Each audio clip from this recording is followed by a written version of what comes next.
All right, we were on number 3, I do believe. Um, it's going to let me write on this. Nope. Okay.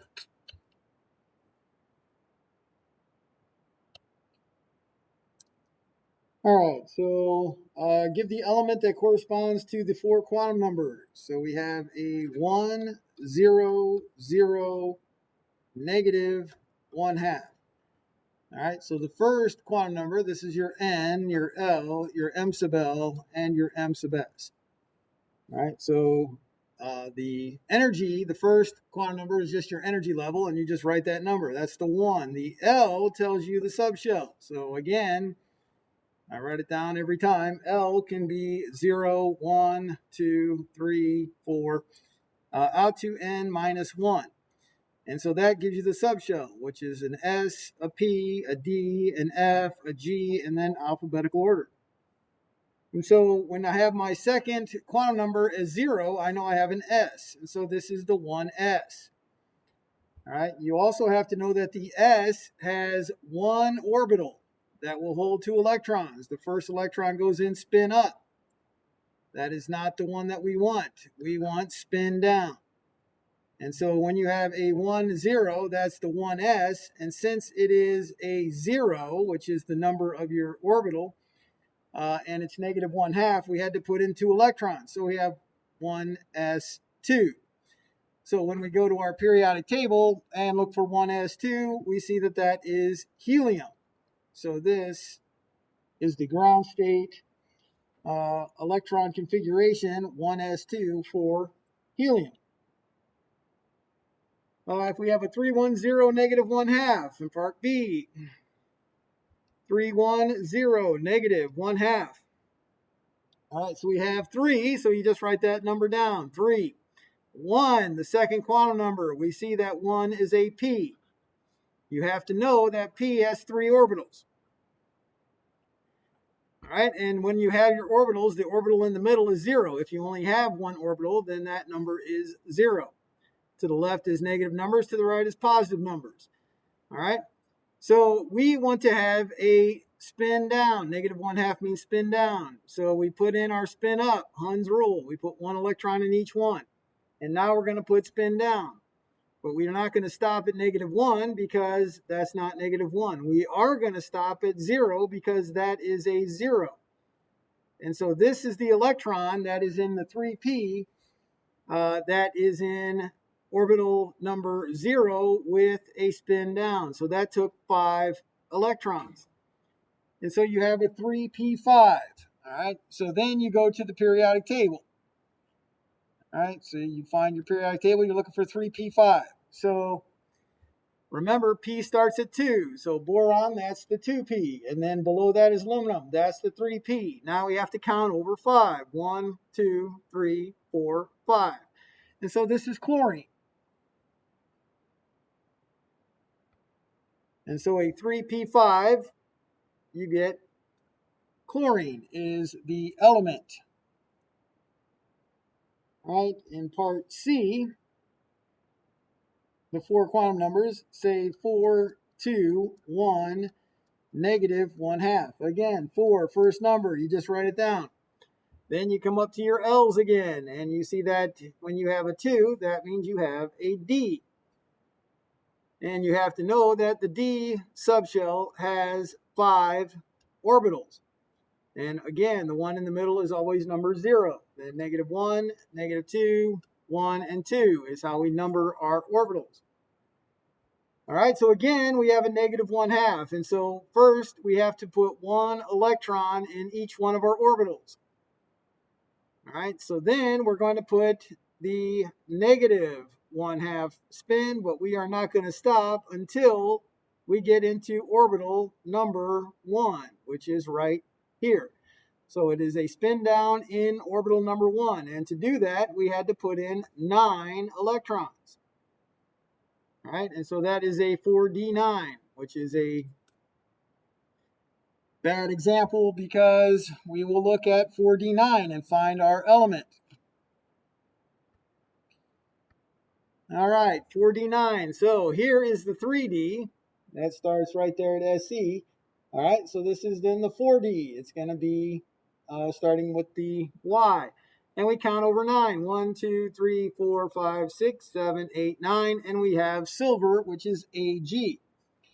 And I say this is a bad example because that is an exception to the buildup rule. All right, and so this 4D9 is going to be silver. Now note, if you're going to write the electron configuration of silver, all right, so it is, all right, we'll go back to our periodic table. All right, we're going to do the electron configuration of silver. So silver is 47, and so the first prior noble gas is krypton. That takes 36 electrons. Number 37, rubidium, starts the 1, 2, 3, 4, 5s2. All right, after the 5s2 comes the 4d9. So 5s2, 4d9 is what we're going to write down.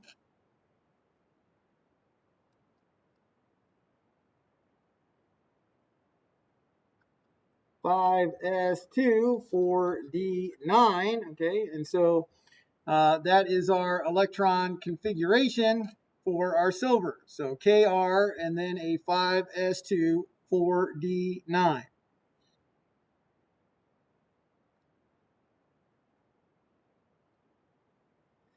All right, so note that silver is an exception because when you have this, you have a full S and you have one missing in your D. All right, so they all went up and then back down. You have your 9 electrons in here. So what's going to happen is this electron, after the 4d9 electron goes in, this 5s2 electron will transfer to the number 2 orbital, and you're going to end up with a 5s1 4d10. And this is a lower energy state since you have a full D subshell and a half full S subshell. So now the D subshell is full and the S subshell is half full. All right, so if you had 4d9 and you didn't want to put silver because it is an exception, the 4d9 is the last electron that goes into the silver, but then after it goes in, the electron from the 5s transfers into the 4d. All right, so you have your 5 exceptions. All right, so your 5 exceptions on the periodic table, exceptions to the buildup rule. You've got your, the same one that you had for silver is also copper. It's going to be a 4s1 3d10. Same with the gold. So you're going to have a 1, 2, 3, 4, 5, 6 S1, and then a 3, 4, 5 D10. All right, so these all have the S1 D10 exceptions, all 3 of these.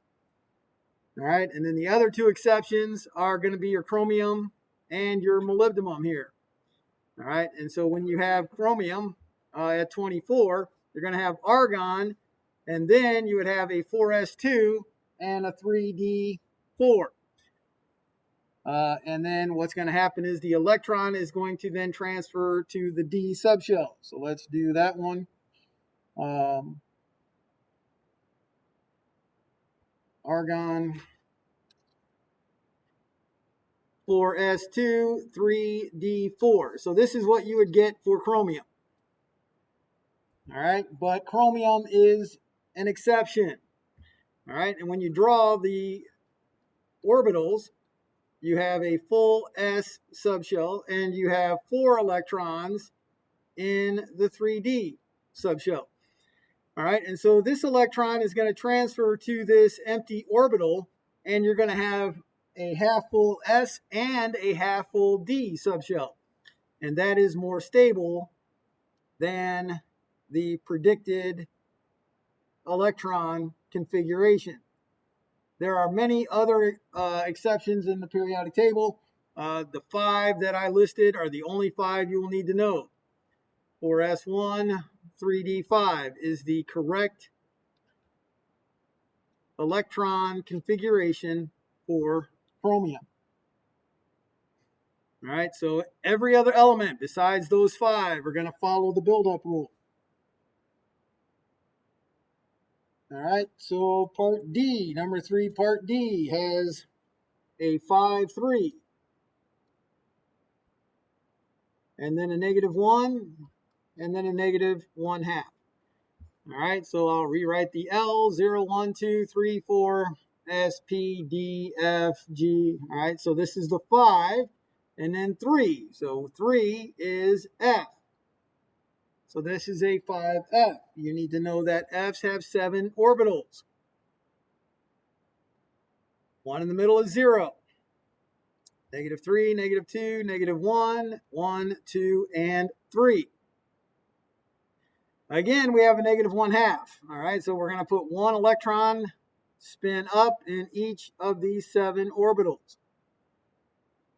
Then we're going to go spin down until we hit orbital number -1. So we go down in -3, down in -2, down in -1. That is the -1 spin down. And so we see that we put in 7, 8, 9, 10 electrons. And so that is a 5F10. So to find the element that is 5F10, we go to the periodic table. All right, and so we have the F's down here. The first F is a 4F, and then the second F is a 5F. And then we just count 10 over. 1, 2, 3, 4, 5, 6, 7, 8, 9, 10. CF is the element. So CF, Californium. So that you don't need to know the name of it, just find that on the periodic table and write down the symbol. CF is the element. That is a 5F10. Part E has a 5, 2, 0, 1/2. All right, so 5. And now 2, back up here, 2 is D. So this is a 5D. Again, D's orbitals. You have to know there are 5. And they are numbered -2, -1, 0, 1, and 2. This time, it's a positive 1/2, and we're going to stop it in orbital number 0. And so up, up. Now we are positive 1/2 in orbital number 0. And so we have a 5D3. So to find 5D3 on the periodic table, D starts at 3. This is a 3D, 4D, 5D. Count over 3. 1, 2, 3. Ta is the element.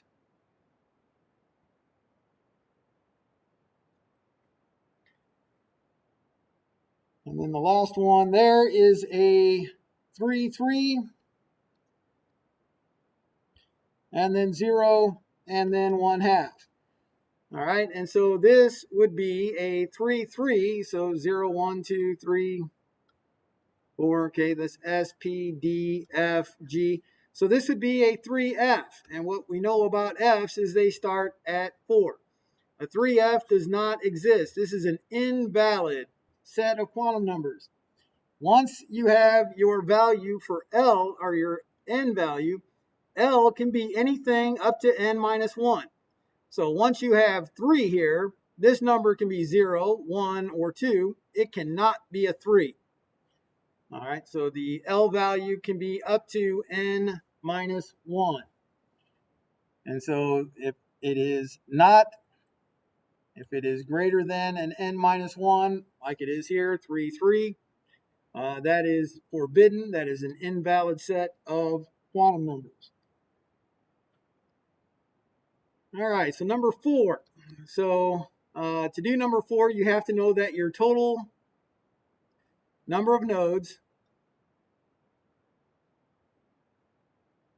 is equal to N minus 1, N being your first quantum number, the principal quantum number, the energy level. So that's your total number of nodes. There's 2 types of nodes. We're going to have planar and spherical. Planar nodes is equal to L. So whatever L has whatever number goes with L, that is the number of planar nodes. And then the remaining are spherical nodes. So spherical nodes plus planar nodes equal total nodes. All right, so when we get our question in number 4, and it says the 3s. All right, so the 3s. If we want the total number of nodes, so the nodes, n minus 1. So that is equal to 3 minus 1.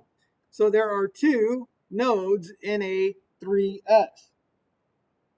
Planar nodes. All right, so L. So remember L again. L, 0, 1, 2, 3, 4, S, P, D, F, G. All right, so S, 0. So L is equal to 0. That means there are 0 planar nodes. And so we know that spherical nodes plus planar nodes is total nodes. So we have to have 2 spherical nodes to add to the 0 planar nodes to give us our total of 2 nodes. All right, and so to draw an s orbital is simply a sphere. All right, so that would be the 1s. And when you draw a sphere, and then you make another sphere inside of that sphere, or outside, the other sphere is inside of it, that is the 2s. So when you have your sphere, and then you have another sphere that encloses that one, and another sphere that encloses that one, now you have the 3s. And a node is empty space. And so your 2 spherical nodes are, of course, circular, and it's the empty space between your 1s and your 2s and your 3s. And those are your 2 spherical nodes. And you would just keep adding spheres for the 4s, the 5s, the 6s. They would just keep going just like that. In part B, it says the 3p. All right, so again, n minus 1 is your total number of nodes. So again, n is 3, and so we have 2 nodes. And so when we have a 3p, our numbers are 3 and 1. The L value is a 1.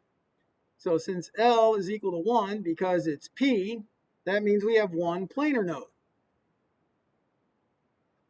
And if our total nodes is 2 and 1's planar, well, then the other one has to be spherical, because the spherical nodes plus the planar nodes give us our total nodes. So the total nodes is n minus 1. So to draw this, the P is a peanut shape, or okay, so I'm going to draw the first one. All right, so this is the 2p, and it has a planar node because L is equal to 1. Every time you have p, L is equal to 1. Now to draw the 3p, we put another lobe outside of this one. So we still have the 2p, and then we have the 3p.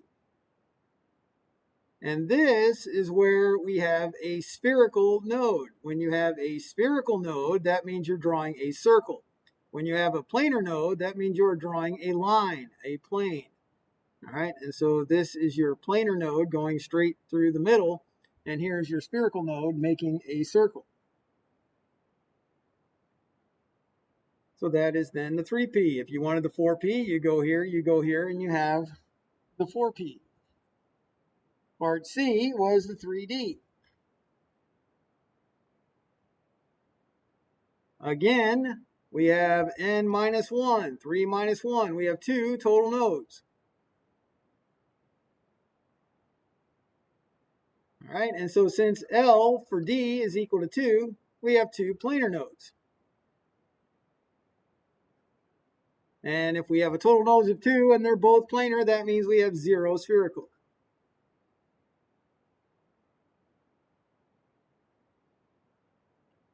All right, and then a D, we draw a D by, it looks like a 4-leaf clover.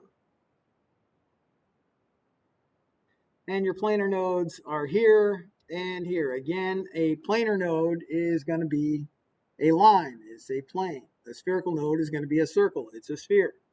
So this is your 3D. Now, if we wanted to draw the 4D, then you have your 4-leaf clover, and then you have to put another lobe outside. Again, you still have your L value is 2. You have your 2 planar nodes still.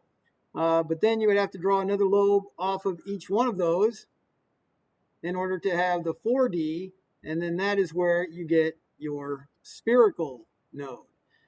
All right, and so your 4D, again, if you did the 4D, then you have 4 minus 1 equals 3 total nodes. And since L is equal to 2, 2 are planar, which are the 2 lines, and then 1 is spherical, which is the 1 circle that was drawn in there. All right, so you are going to possibly be asked to draw an s orbital, a p orbital, and a d orbital. You will not be asked to draw any other orbitals. Like D. D, we're not drawing D. It's the 25R. And it asks for the number of nodes. Well, total nodes is n minus 1. So that is simply 25 minus 1.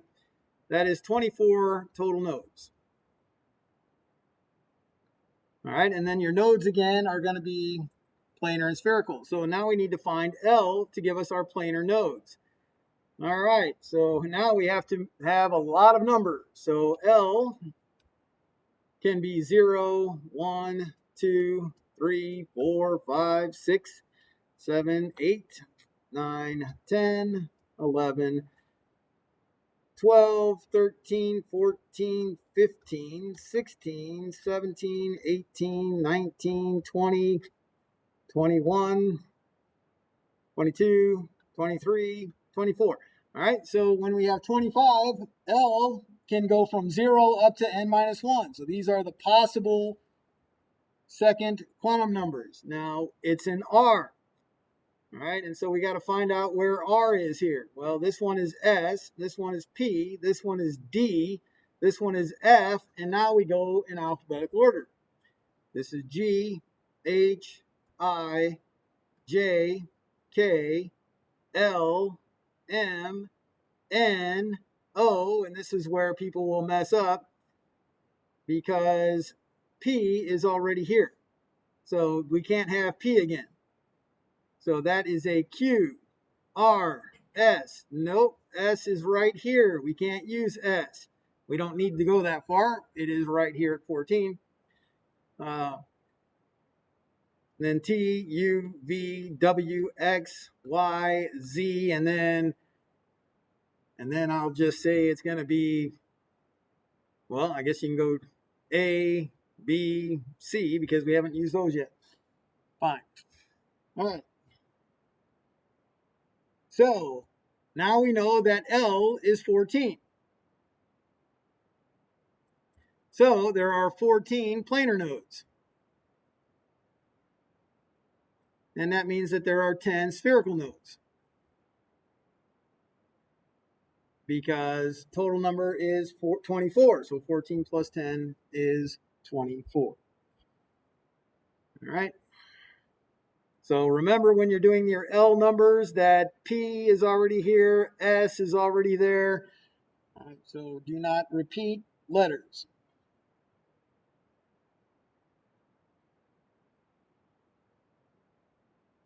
All right.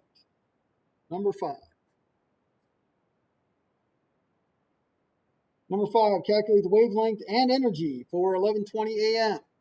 So we want the wavelength and the energy for 11:20 a.m. All right, and so radio station AM, that is in kilohertz. And remember, a hertz is a 1/second. Right, and so you have your equation is wavelength times frequency is equal to the speed of light. All right, and those numbers will be, all constants will be given. All right, and so when you just plug in your numbers, 2.998 times 10 to the 8th meters per second is equal to the wavelength times the frequency, and the frequency is 1120 kilohertz, which means times 10 to the 3rd hertz, 1/2 second. So when you divide both sides, by 1120 times 10 to the third 1 over seconds. So you take 2.998 times 10 to the eighth divided by 1120 times 10, your EE button 3. You get 267.7 meters.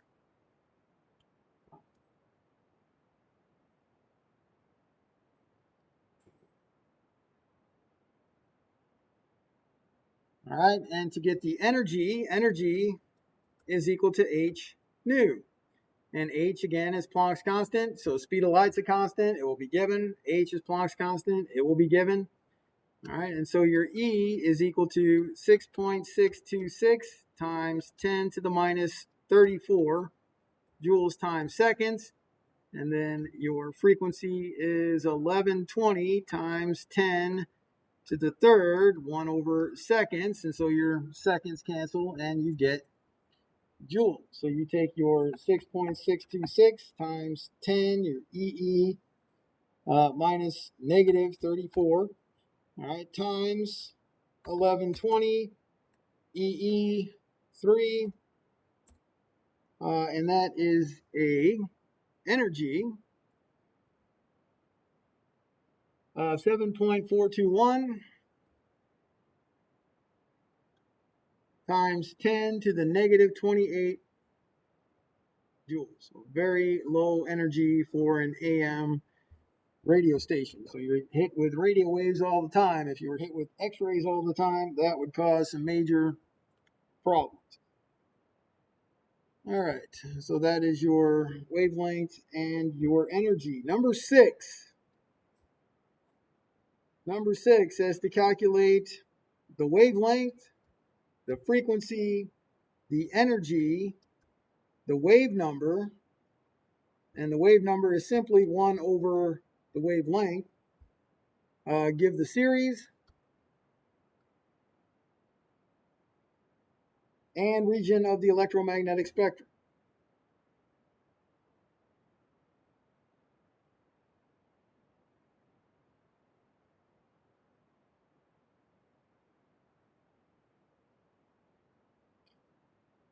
All right, for an electron in a hydrogen atom going from n is equal to 5 to n is equal to 2. All right, so you have your equation that will be given. H nu is equal to R sub h, 1 over n sub f squared, minus 1 over n sub I squared. All right, so the series, that is just, you have to know when it's going down to 1. It's the Lyman series. Going down to 2, it's the Balmer series, and that's what we're going down to, 2, Balmer series.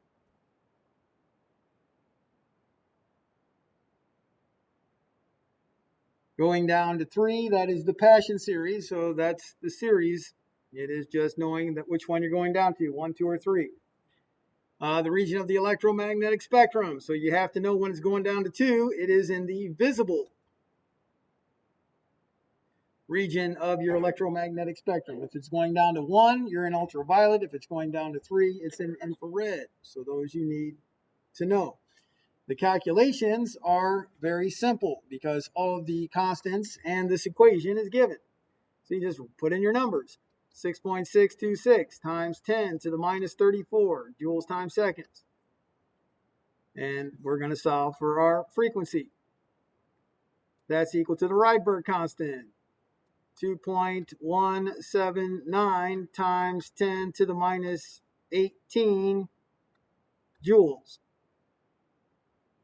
All right, and then you have 1 over your n sub f squared. Final is 2, 1 over 2 squared, minus the initial. We started at 5, we went down to 2, 1 over 5 squared. So when you push the buttons, you have to get your answer there on the right, and then you're going to divide both sides by the 6.6 times 10 to the minus 34. All right, so 1 over 2 squared minus 1 over 5 squared. You get your answer of 0.21. All right, then multiply that by 2.179 times 10 to the negative 18, and then divide that by 6.626 times 10 to the minus 34, and you get your frequency. All right, so if you solve this correctly, frequency is 6.906 times 10 to the 14th. All right, and so the units here, frequency 1 over seconds or hertz. So there is your frequency. Define the wavelength. So now we have the exact same problem we had before. All right, so speed of light is equal to lambda nu. So 2.998 times 10 to the 8th meters per second is your wavelength times your frequency, which is 6.906 times 10 to the 14, 1 over second. Divide both sides by 6.906 times 10 to the 14th, so 2.998 times 10 to the 8th.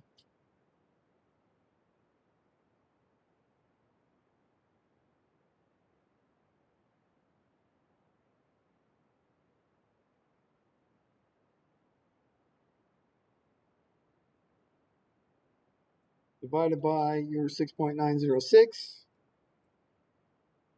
2.998 times 10 to the 8th, divided by 6.906 times 10 to the 14. And you get a wavelength of 4.341 times 10 to the minus 7 meters, or 434.1 nanometers. Right, so your visible light is usually in the hundreds of nanometers. You don't need to know that, but you do need to know it's in visible light region because it is going down to 2. All right, so then your energy, just like we did before, E is equal to H nu. So you put in your 6.626 times 10 to the minus 34 joules times seconds. That is your Planck's constant for H. And your frequency, which we calculated, 6.906 times 10 to the 14. 1 over seconds. And so those cancel and we have joules. So you take your 6.626 times 10 to the negative 34 and multiply that by 6.906 times 10 to the 14, and you get an energy of 4.576 times 10 to the minus 19 joules. All right, and so if it asks for the new bar, which is the wave number, it's simply 1 over the wavelength. So that would be given. That new bar is 1 over the wavelength. And so you simply take 1 divided by your 4.341 times 10 to the minus 7 meters. So 1 divided by 4.341 times 10 to the negative 7. And that is going to be 4 sig figs, 2.304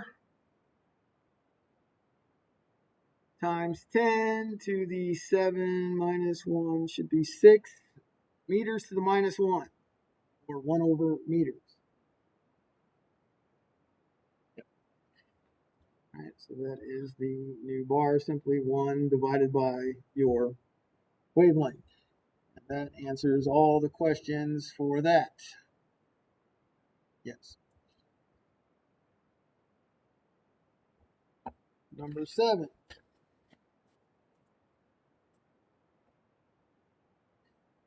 All right, so if we want to go Roy G. Biv way,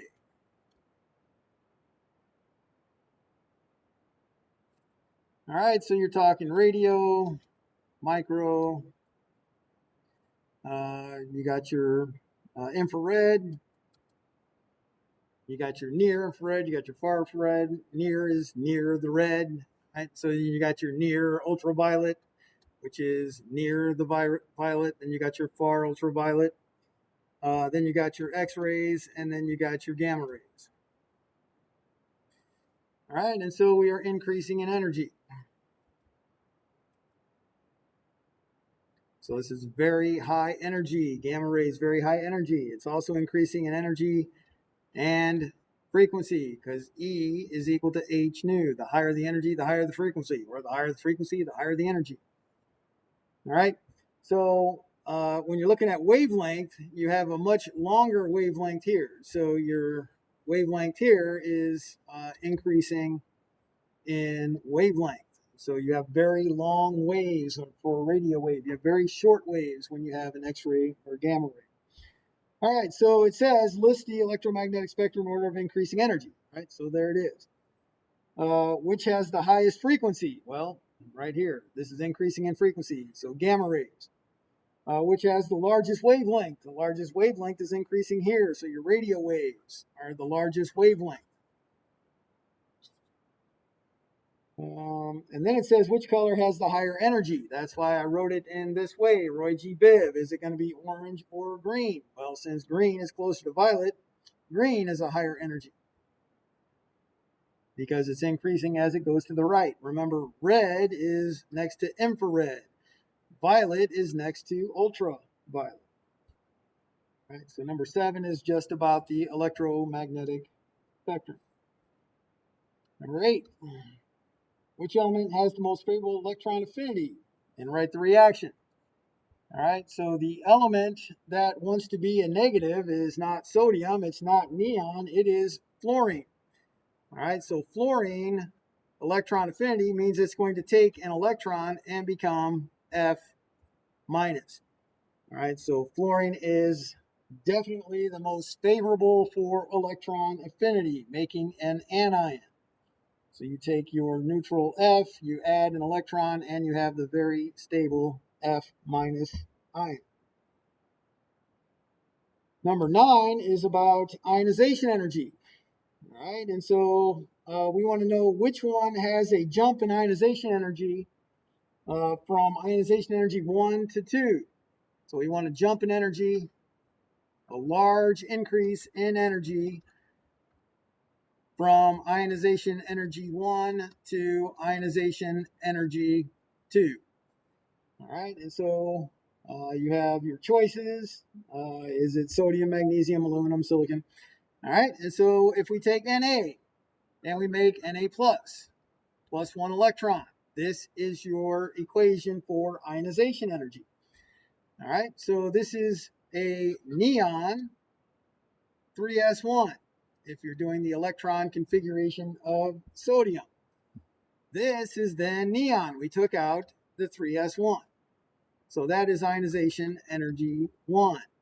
When you do ionization energy 2, now you're taking the Na plus and going to Na plus 2 plus 1 electron. And this is taking an electron out of the noble gas core. Anytime you are taking the electron out of the noble gas core. All right, so now you're going down to 1s2, 2s2, 2p5. You're taking an electron out of the noble gas core. This is going to be a very large jump in energy.